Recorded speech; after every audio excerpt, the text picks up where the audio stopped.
Hello everyone, welcome back to my channel Venera Collections.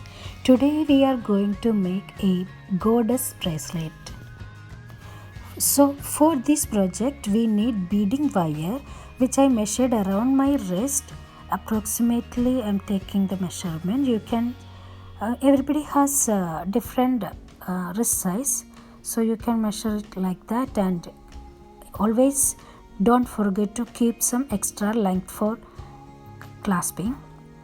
First I passed a seed bead in that brings to the center of the wire, and through both ends I next sliding one big bead. It's a silver bead here, and then few seed beads. So we are making the fastening component now at the beginning. You can even use beautiful buttons for clasping. At the other end we are going to use a lobster clasp. We can just hook it up with this under this big bead or button, whatever you use. Now we can start beading actual bracelet. First bead should go on both the wires. Then goes jump rings. My jump ring is too thin, that's why I am using two jump rings over here. You can see that. And after that jump ring,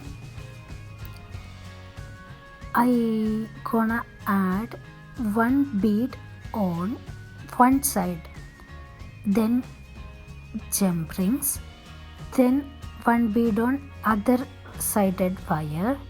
So we are alternating the sides of the wires. In between we have to add jump rings, so it gives that special appearance. But remember, there are two wires. Beads should alternate the sides, but jump rings are used on both the wires. So it comes like a zigzag kind of form.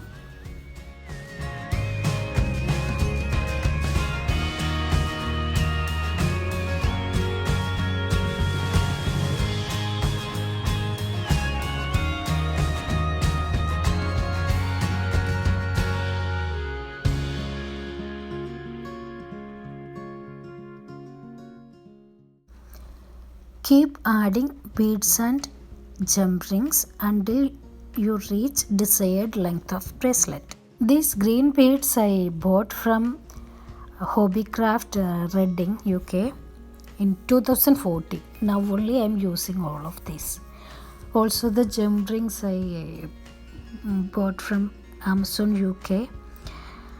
It's my beginning of this crafty or jewelry making journey, and I was not sure what size, how the thickness of the gem rings. So actually I didn't use these thin gem rings on my polymer clay creations. Now I found a way to use them up.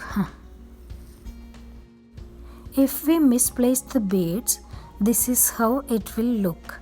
So there is a chance for misplacing. If you find anything, take the beads and gem rings off and restring again.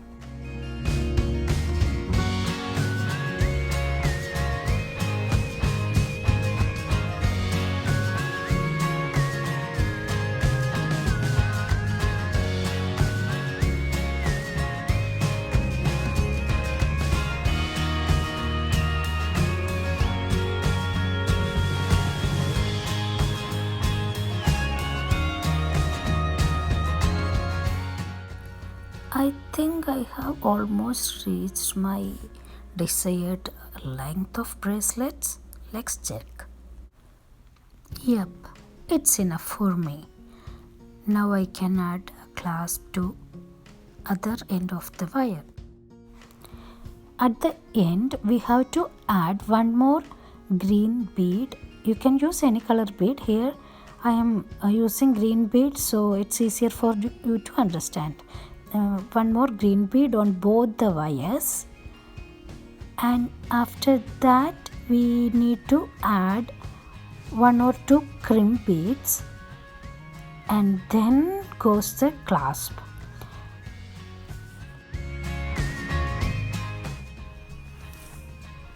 Two crimp beads gives extra security. You can see here how I added crimp beads on both the wires. Once you added clasp on the wires, we have to string the wire back, both the wires back through the crimp beads, and if possible slide the ends through the couple of beads as well.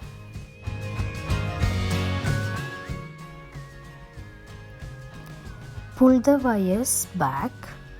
You can use a plier to make the job easier.